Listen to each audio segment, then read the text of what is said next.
Anda kembali menyaksikan Power Breakfast di segmen Create Up. Dunia internasional menaruh perhatian khusus terhadap isu lingkungan di Indonesia. Tidak hanya pemerintah, sektor swasta pun diminta untuk memberikan perhatian ekstra terhadap isu perubahan iklim. Pertengahan Agustus lalu, sejumlah korporasi global yang sejak lama beroperasi di Indonesia berkomitmen untuk memanfaatkan energi baru terbarukan. Komitmen ini sejalan dengan visi pemerintah Indonesia untuk memenuhi target 23% bauran EBT pada 2025. Komitmen itu juga untuk mendukung 50% EBT dalam bauran energi nasional pada 2045 saat Indonesia memasuki usia 100 tahun. Partisipasi sektor swasta ini bisa menjadi stimulan bagi upaya mitigasi dan adaptasi perubahan iklim di Indonesia. Kegiatan itu difasilitasi Clean Energy Investment Accelerator, organisasi internasional yang mendorong akselerasi transisi energi, khususnya di negara berkembang dan memiliki pangsa pasar luas di Indonesia.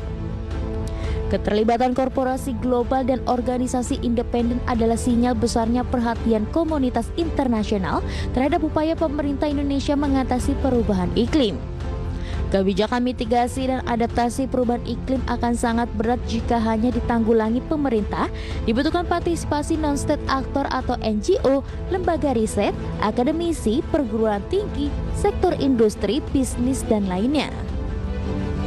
Dalam tinjauan organisasi kerjasama dan pembangunan ekonomi untuk menghadapi kebutuhan iklim, dibutuhkan transformasi ekonomi dan sosial, dan sektor swasta memiliki potensi untuk memainkan peran penting dalam pengembangan teknologi iklim.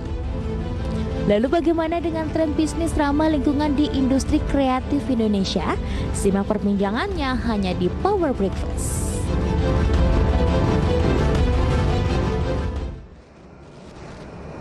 Ya, tentunya isu keberlanjutan begitu ataupun sustainability ini menjadi satu hal yang harus diperhatikan ya, Mangi, terutama oleh para pelaku industri, tidak terkecuali industri kreatif. Nah, untuk membahas tema kita kali ini terkait hal tersebut sudah bergabung bersama kami melalui sambungan Zoom dengan Ibu Ani Afriani selaku founder Adia Lavani.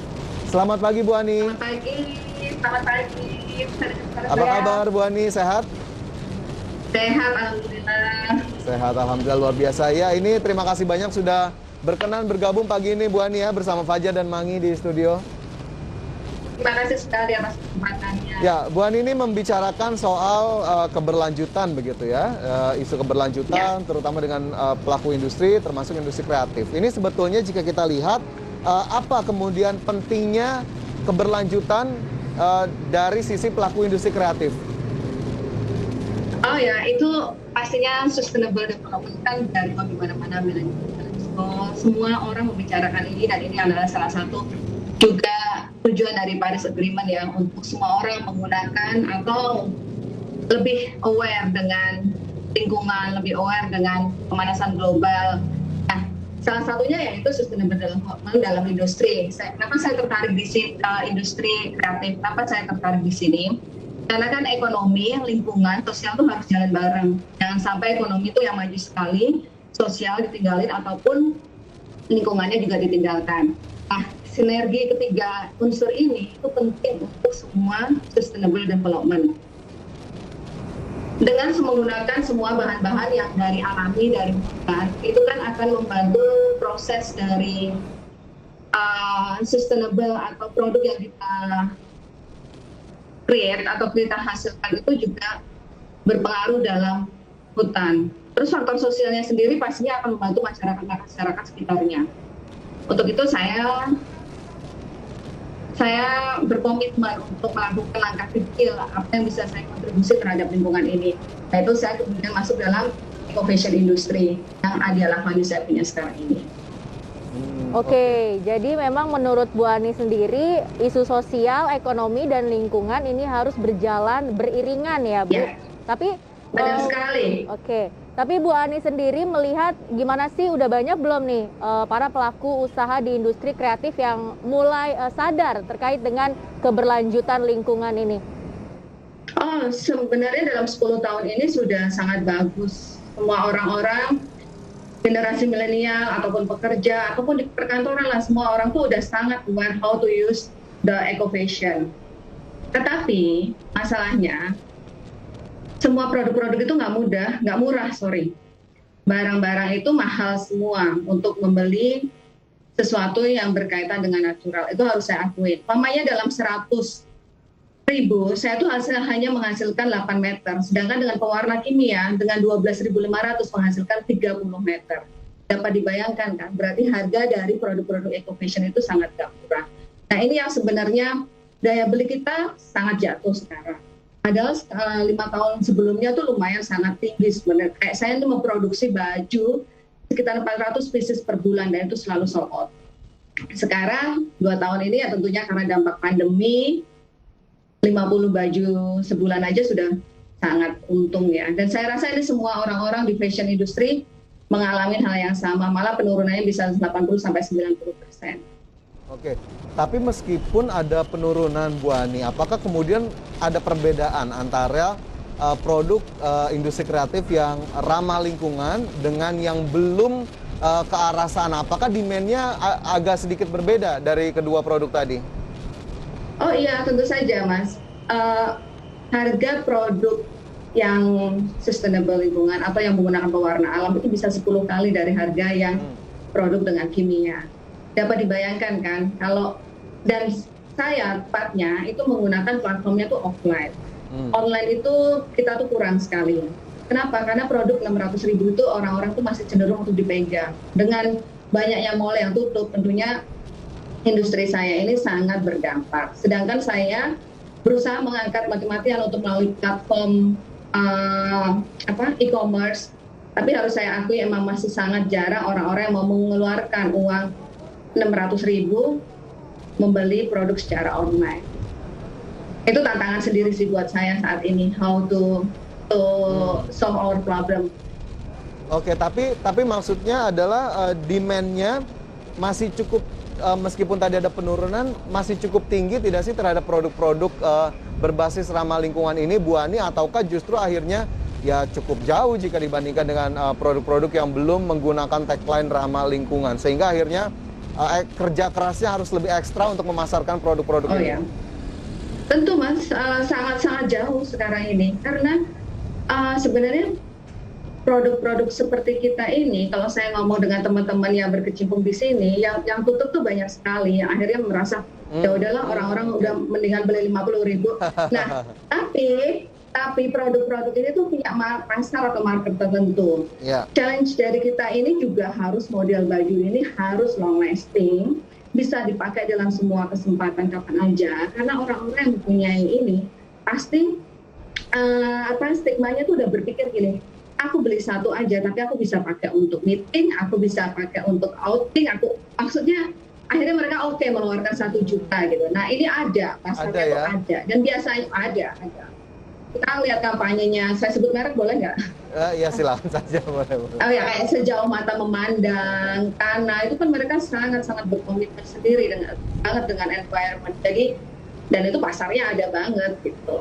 Penurunan pasti, tapi saya sih nggak khawatir ya Mas, yang orang-orang tuh kan punya pilihan ya. Dan menurut saya sih, saya optimis lah di industri ini.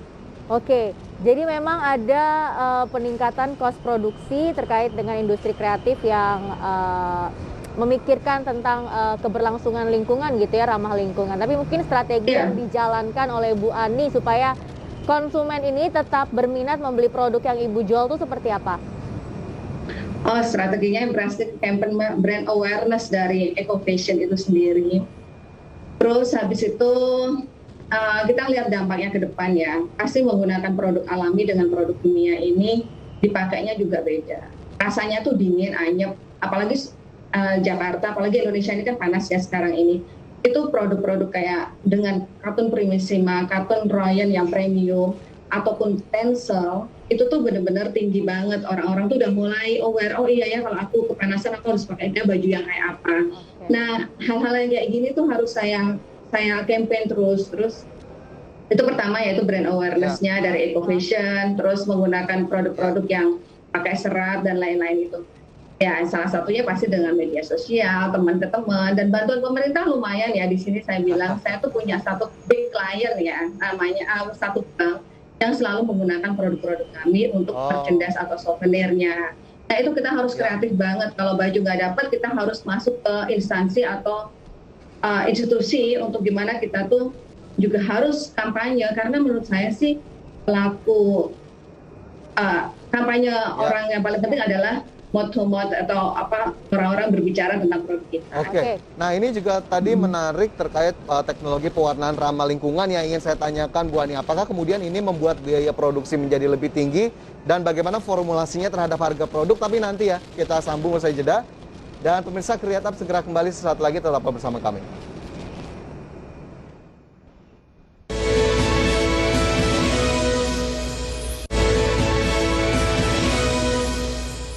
Anda kembali bersama kami dalam Power Breakfast dan di segmen Create Up kita masih berdiskusi atau ngobrol santai dengan Ibu Ani Afriani, founder Adia Lavani.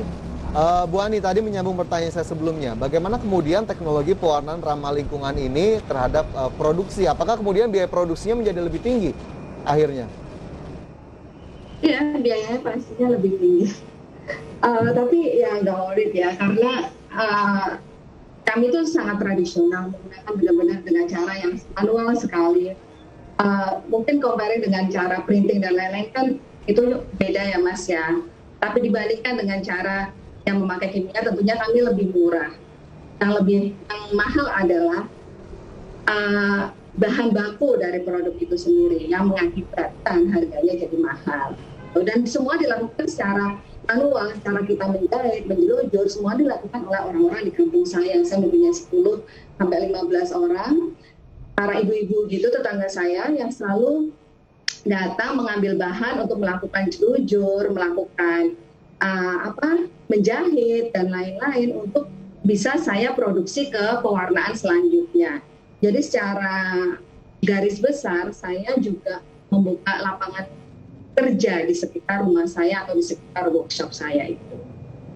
Oke, luar biasa. Ternyata proses produksinya juga bisa melibatkan beberapa orang di lingkungan sekitar yang akhirnya secara tidak langsung juga bisa menciptakan lapangan pekerjaan baru. Tapi mungkin dari sisi bahan baku untuk pewarna kainnya ini sendiri, Bu, itu susah nggak sih didapetinnya? Enggak, sebenarnya kami kan menggunakan indigo vera. Sebenarnya itu udah banyak sekali Mbak tempat-tempat yang kita bisa beli dari Sumba, dari Nusa Tenggara ataupun dari Yogyakarta. Itu kan semuanya ada, dari Pekalongan juga kan, batik-batik juga banyak menggunakan pewarna alam. Itu nggak mudah, cuman sekalinya kita telat untuk mencelup itu pewarnanya udah berubah lagi. Nah hal-hal yang kayak gitu tuh yang sebenarnya sangat berat dan harus kita perhatikan. Kita tuh harus make sure bahwa dalam 1 bulan ini saya harus memproduksi dan membuang ini warna-warna ini. Kalau enggak, kedepannya saya akan rugi. Yang kayak gitu tuh masih harus kerja keras ya Mbak ya, karena balik lagi semua tergantung dari tanaman, dari buah-buahan. Saya coba menggunakan cara lain, cara dengan kunyit, dengan manggis.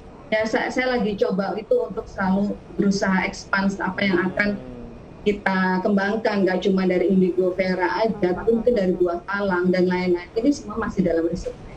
Oke, jadi akhirnya proses inovasinya untuk pewarnaan tidak pernah berhenti, masih terus dilanjutkan. Nah, ketika produknya sudah jadi, distribusi produk-produknya seperti apa, Bu Ani? Dan sebetulnya segmen market atau market yang dituju ini siapa saja sih? Setelah produk itu selesai, setelah dijahit, didesain, dijahit, saya masukkan ke mall-mall. Ada sekitar 10 mall saat ini, dan juga untuk online kami pakai Shopee, Tokopedia. Tapi setelah itu ya udah penjualannya konsinyasi dengan mall. Kalau saya mau buka atau mau buka pameran ya it's okay, tapi itu lebih costly lagi. Terus kalau pasarnya milenial, pasarnya pegawai kantor ataupun juga pada orang tua, karena menurut saya teknik shibori, teknik natural dye ini long lasting ya, bisa dipakai semua orang. Untuk anak muda pakai baju itu juga keren-keren aja. Umpamanya orang kementerian mau pakai buat meeting juga fine-fine aja, tergantung modelnya. Dan menurut saya sih all segment bisa untuk memakai produk ini. Oke, jadi udah ada offline store-nya, ada juga online store-nya. Dan saya baru tahu loh Fajar, ternyata selain buah-buahan dan juga rempah-rempah yang biasa kita konsumsi buat ngenyangin perut gitu ya, itu bisa dipakai buat ngewarnain baju. Luar biasa. Tapi mungkin kedepannya nih Bu Ani, targetnya apalagi yang akan dicapai dan akan dituju? Kemudian harapannya terhadap industri kreatif yang ramah lingkungan itu apa sih Bu? Yang pasti saya dengan kondisi pandemi sekarang ini, saya tuh harus banyak inovasi, nggak cuma fashion doang, tapi juga aksesoris ya Mbak ya. Itu sangat kita kembangkan, especially for jadi kayak mau Christmas ini semua tuh udah hampers untuk Natal tuh udah kami siapkan. Dan itu alhamdulillah juga udah banyak pesanan. Terus kedepannya juga saya harus lebih aktif, harus kreatif untuk hanya pewarnaan yang biru aja, tapi warna-warna lain. Terus dari motif itu sendiri juga harus lebih sederhana biar bisa dipakai dan di para ibu-ibu akan lebih cepat untuk memproduksinya. Meskipun saya harus punya limited edition juga. Limited edition itu biasanya yang saya harus jahitnya bisa 3 minggu, harganya 5 jutaan. Itu emang kami juga siapkan, tapi saya juga nggak tahu mau dijual kemana, tapi itu selalu ada. Terus saya juga pengen punya mesin recycle untuk baju seperti yang H&M udah punya itu. Makanya baju itu udah nggak kepake, tinggal masukin kotak terus di recycle jadi benang lagi. Nah itu sangat jauh, tapi itu salah satu target juga ya. Komitmen saya nggak cuma hanya memproduksi, tapi saya juga harus recycle, reuse, reproduce, terus refurbish. Pokoknya semuanya tuh harus kembali ke benang lagi. Oke. Baik, itu menjadi harapan dan juga target yang ingin dicapai dalam waktu dekat. Semoga memang akhirnya semuanya bisa terlaksana dan lancar-lancar prosesnya. Ibu Ani, terima kasih banyak sudah hadir bersama kami di Power Breakfast pagi ini. Sehat selalu, sukses Anda. Terima kasih Bu Ani. Sehat selalu, terima kasih untuk waktunya. Iya pemirsa, 90 menit sudah kami menemani Anda dalam Power Breakfast. Lindungi keluarga Anda saat penularan COVID-19 semakin meningkat. Ya, pandemi ini bisa kita lalui dengan patuh dan disiplin pada protokol kesehatan. Semua wajib pakai masker karena masker dapat melindungi kita dan orang terdekat dari COVID-19. Gunakan masker secara benar dan ajak keluarga serta orang sekitar melakukan hal serupa. Salam sehat. Dan semoga pembahasan tersebut dapat menjadi referensi dan sumber informasi untuk Anda. Tetap perbarui informasi Anda hanya di IDX Channel, your trustworthy economic business and capital market channel. And see you in the morning.